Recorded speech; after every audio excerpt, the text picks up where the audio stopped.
BJP Manipur की पुमत मुथलकंदा प्रजा मियाम जे तंग ताब अम लाकनी assume BJP communion party अदुकुंबा communion ओइबा मिहात प BJP औजि चही अनि चुपना मी फाबा पुनबा हातपा खतना लाल असिदा हेन इंटरेस्ट लोशन लगा लान सिबु खांबितना लान लोशन प वरोइसिन पर पंगमदब सरकार BJP सरकार स्टेट BJP सरकार सेंटर डबल इंजिन अचिना प्रजा मियाम हातना हनबक जाति मग कंगुप मग कंगुप मग जाति मग मैतई का कुकी का लान सिदा होजिती पुंगई तैरे नागा का कुकी का रगी मुस्लिम का मैतई का मथों मरम खंद्रे मसिदा कना कना खुलाई पाई सिंगा हल्ला लामगा मगा नगनर मैतई मसेल छेल सान बि सांगा मैतई अस्सलाम वालेकुम मैम कम तौरगा इसो ड्यूटी दनि मैम मरा हुई आदे वीडियो मचा मतंग सेम जरके दोइने सिदा वीडियो मचा हम सुनप चलमने खोइगी यामना ममिंग चल्लिबा यामना वायरल होइबा टोम टोम सना हाइब्र करी हाय माना ngangi मखैसे आई मागी वहाई खरदि सपोर्ट तौबिको फजबा अचुम वातनि मान हारिसे अदुग माना अदुम फत्ता मचिन मखा कामना ngangi बाइदे हाइदे सपोर्ट तौदे सेंगाइ हाइदे कोन्डेम तौबि अदुग माना रूल की हिसाब त माना फजबजु वाखर थमजरी सरकार की मरमदा असिमा खैसिदे लोइन माबु सपोर्ट तौ फुल सपोर्ट नि सेंग नाइ करे असेम ngangu मिनी अचुम ngangu मिनी अदुनै सपोर्ट तौ अदु अइना ममांगै दसु वीडियो में याम सेंबिखि सरकार की मरमदा सि अखोय मणिपुर द लैब मैते अमसुंग पागल की मरमदा न तेनि सेम जखरेसे अइना अयाम द ताइ नखरेसे सरकार दनि करिगादि थोइब थौदु पुन मक्सि सरकार ना लोइजल गाड़ी कसुलै तो पोना ममांग थाबदा अदु लोइजंद्रे होजिक माना समदन मयाइ फौ पुरकलेगा इसिंग मयाइ द हाइबु तारे इसिंग मयाइ द लंगथोकलमे मणिपुर प्रजाबो लोंबु लंगथोकलमे मिसिदा चिंगमी सु तम्मी सु लोइना सि पुन मक्सि मखोइगी गवर्नमेंट सिगी मखोइगी करी हाइनि मखोइगी चावरो पॉलिटिक्स अब नाबसे मवांगै दसो इन हाइख्रमनि वाफम पुनमक लोइजनखरमनि बेकार से प्रजा मकै माना होजिक खुजु खुलाई पाहेलमे लोइना पाहेलमले माद्रे होजिक इंडिया की फोर्स मकै लोइना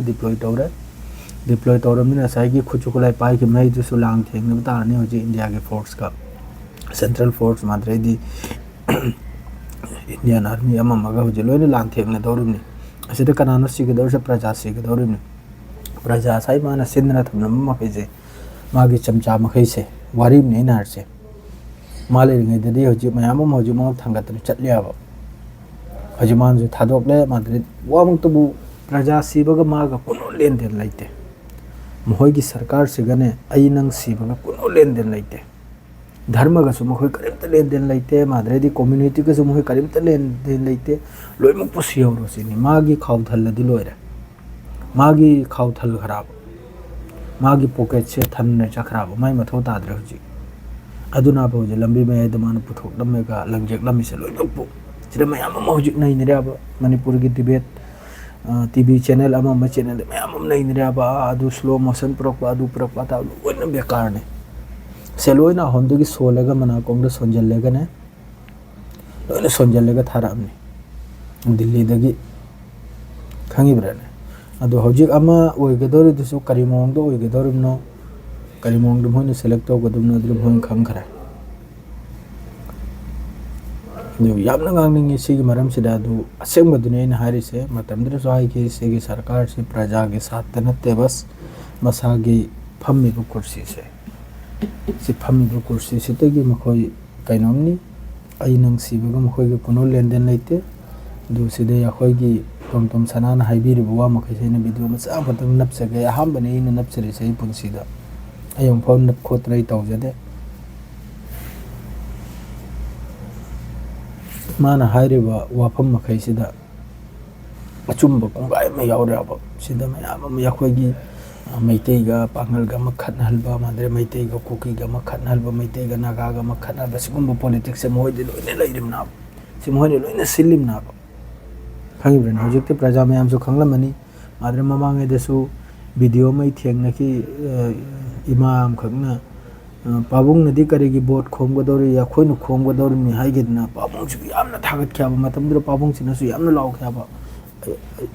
ꯃꯅꯤꯄꯨꯔꯒꯤ प्रजाꯒ ꯌꯦꯛꯅꯕꯗꯨ ꯑꯩꯒꯤ ꯌꯦꯛꯅꯕꯅꯤ ꯑꯩꯅ ꯂꯣꯏ ꯁꯦꯡꯗꯣꯛꯀꯅꯤ ꯀꯔꯤꯒꯤ ꯁꯦꯡꯗꯣꯛꯂꯝꯗ꯭ꯔꯤꯅꯣ ꯀꯔꯤꯒꯤ ꯂꯝꯕꯤ ꯃꯌꯥꯏ ꯂꯪꯖꯦꯛꯂꯝꯅꯤꯅꯣ ꯍꯥꯏꯕ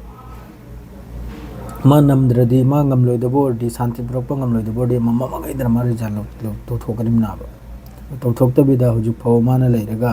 हुजु यामना चेक्सलक्प यामना माइके मरेदगी येथोक येजिल तौरक्प कांद माना थादोक्तना प्रजा मयाम से खराय मान थंबिरमिसे मधु मयाम तंग खलबिरगी येंगोबा हारि मखैसे प्रजा मयाम को तान हल मखोलम सुनते इचुम चुम चकिदना माद्रे इसिंग पुरे सिंगपुरगा फाउगलकलगा माद्रे लागमनरगा गनम तौरायना तारे लोइन यूट्यूब ओ करियो लोइन चाइथोखरे ब्रेकिंग न्यूज आइगेदना रिजाइन तौखरे अदु तौखराय अदुगुम थौदोक्तो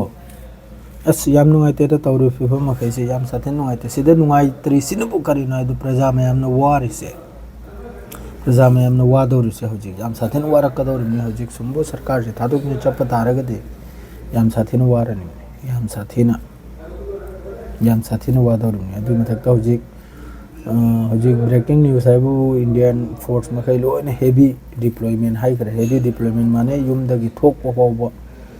इसिंग हुंजेकपो इरु फाव थोकपो यारोइदोरिनि हौजिक अदुगुम दुतंग आइदन लैरिनि कोंगाय असि सेमना हाइबदा आई कनामतगी सम मिचंग चंग मनतेको हौजिक की सरकार सिने खल्लेसि अखोई मैतै अमसुंग याखोई पंगल अखोई मणिपुरी लोलबो मखैसे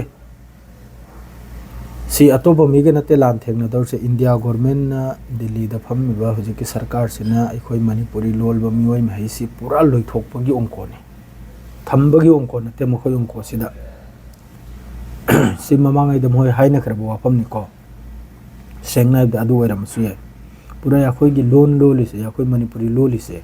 लोलबो कांगो से लोनी यावखरा मिते से यावखरे पांगल से यावखरे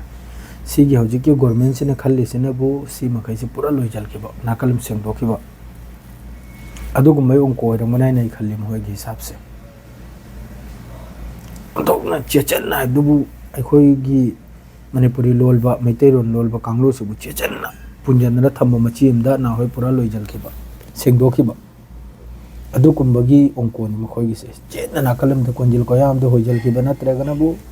वा मंगांग हंदबा अदुकुंबे ओंकोनी मोहना दिल्ली दे सिंथ्रीसे सी ममांगै द मखोना सरकार साबा कांदा कोतो कयाम खुलाय पाइबा कोतो कयाम गुसो अयाबा सपोर्ट लौरगम होय सरकार से साखरिमना सी मयामम सिगी वीडियो सु लेरमना यूट्यूब दा मयामम मखोगी ने अतै अतै दे मोय सपोर्ट लौरगा सरकार से साखरिमना याखोय बु सरकार ngमहल्लु अदुरदि याखोय नखोगी अदुगुंबा एडमिनिस्ट्रेशन तोंगन पीनी अदु पीनी हायरगा मखोयना सरकार से साखरिमना द फरे अदु पीनी हायना साखरेगसु अइना हाबि याखोय मखैगेसु याखोय लैरिबु मणिपुरी लोलबगेसु खजितंग इंबिरुमु याखोयगी नत्तेने हौजिकि सरकार सिना हौजिकि मणिपुरदा पालिबु गवर्नमेंट सरकार सिना मैते मसुम पांगगे करी तौरमे कसु तौरमदे करी तौरमे हाबदा माना मागी चमचा खरदा चमचा हाइबा तारे खुजु खुलाई पीदना हौजिक लोइना अंगाव फै महिदु अंगाव फैगी टाइप ते लोइना खुजु खुलाई पाइहन्दना चाउखलैबा नहा महि लोइना माना खुजु खुलाई पिथोकना पाइहलमले हौजिक पाइहलमलेगा माना कम तौरे लंबी लमखाइद लंगथेकलमे गौजी इंडिया गवर्नमेंट कम तौरले दिल्ली दे फोर्स डिप्लॉय तौरले दि असाइगी खुजु खुलाई माना पाइहलमी महिसे फोर्स से थेंगननिरा थेंगनरोइदम ताहायो ऐसा लंबी थोकपदसु इंडियन आर्मी ने इंडियन फोर्स नि मोइदि थोम थदौरिमनि थोम थ्रदि कना सिदा प्रजा मयाम से तो माइथै मरीदगी माना लान से लौजलमेगने माना लुबिदा नाथोखरिमना सी खक्तनि याम नुंगाइते अदु अजा तोम तोम सनागी वीडियो से मते मे यमु अदुगन हेगिदि सिदा लोइजरे अदु मयाम चेक्सन लैबिउ सेंगना हाइबदा याम शांतिदा अफबा पुरकनबु होनबिउ अदु खक्तनि याम नुंगाइते माना लंबी तंखाइदो हुंजेकलंबसे प्रजा मयामबु वफम हम लेनमद्रेगा मतमदरि मान थबाक फुदना हाइके अइने लोइना तवगनिना अइने लोइना सेमलकनाइना करी सेमलखरे मणिपुरी जाति असि मुथ्थनाबैदमता अदुकुंबा भारत इंगाकना चथरिबा पॉलिसी प्रोग्राम अरोनबा सिगुंबा मोइ पॉलिसी सिदा मतुंगिना प्रजा मियामना सिदा खरा ओजो उता खरा फगबियमदा बिरियन असिगुंबा बिरियन साई बिरियन मिहाटपगी इमुंग मचा मिहाट पदम हाली मलैकबा बिरियन मचा अजोय असिगुंबगी इमुंग मनुंग ꯕꯤꯔꯦꯟꯅ ꯃꯅꯤꯄꯨꯔꯤ ꯄ꯭ꯔꯖꯥꯁꯤ ꯏꯃꯨꯡ ꯈꯨꯗꯤꯡ ꯃꯤꯍꯥꯠ ꯃꯤꯄꯨꯟꯗ ꯆꯦꯟꯅꯅꯕꯒꯤꯗꯃꯛꯇ ꯈꯨꯠꯂꯥꯏ ꯃꯈꯟ ꯃꯈꯟ ꯄꯥꯏꯍꯜꯂꯒ ꯄ꯭ꯔꯖꯥ ꯃꯌꯥꯝ ꯁꯥꯟꯅꯔꯤꯕ ꯑꯁꯤꯒꯨꯝꯕ ꯃꯤꯍꯥꯠ ꯄꯨꯡ ꯑꯃ ꯑꯣꯏꯍꯜꯂꯕ ꯃꯅꯤꯄꯨꯔꯁꯤꯗ ꯑꯩꯈꯣꯏ ꯇꯪ ꯇꯥꯕ ꯑꯃ ꯄꯨꯔꯛꯅꯕꯒꯤꯗꯃꯛꯇ ꯑꯩꯈꯣꯏ ꯃꯤꯆꯝ ꯃꯤꯌꯥꯝꯒꯤ ꯄꯨꯟꯁꯤ ꯂꯟ ꯊꯨꯝ ꯉꯥꯛꯄ ꯉꯝꯗ꯭ꯔꯕ ꯁꯔꯀꯥꯔ ꯕꯤꯖꯦꯄꯤ ꯃꯤꯍꯥꯠꯄ ꯕꯤꯖꯦꯄꯤ ꯀꯝꯃꯨꯅꯦꯜ ꯄꯣꯂꯤꯇꯤꯀꯦꯜ ꯄꯥꯔꯇꯤ ꯕꯤꯖꯦꯄꯤ ꯑꯁꯤꯒꯨꯝꯕꯁꯤ ꯃꯨꯊꯠꯅꯕꯒꯤꯗꯃꯛ ꯃꯅꯤꯄꯨꯔꯒꯤ ꯂꯩꯃꯥꯏꯗꯒꯤ ꯕꯤꯖꯦꯄꯤ ꯃꯨꯊꯠꯅꯕꯒꯤꯗꯃꯛꯇ ꯑꯩꯈꯣꯏ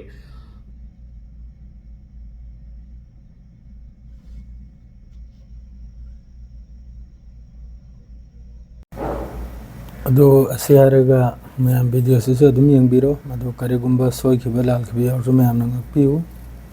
ꯑꯗꯨꯒ ꯍꯥꯏꯔꯤꯕ ꯃꯈꯩꯁꯤꯗꯤ ꯂꯣꯏꯅ ꯑꯁꯦꯡꯕ ꯉꯥꯛꯇꯅꯤ ꯁꯤꯗ ꯁꯦꯡꯗꯕ ꯑꯃꯐꯥꯎ ꯌꯥꯎꯗ꯭ꯔꯕꯅꯤ ꯑꯃꯒ ꯑꯃꯒ ꯈꯠꯅꯍꯟꯕ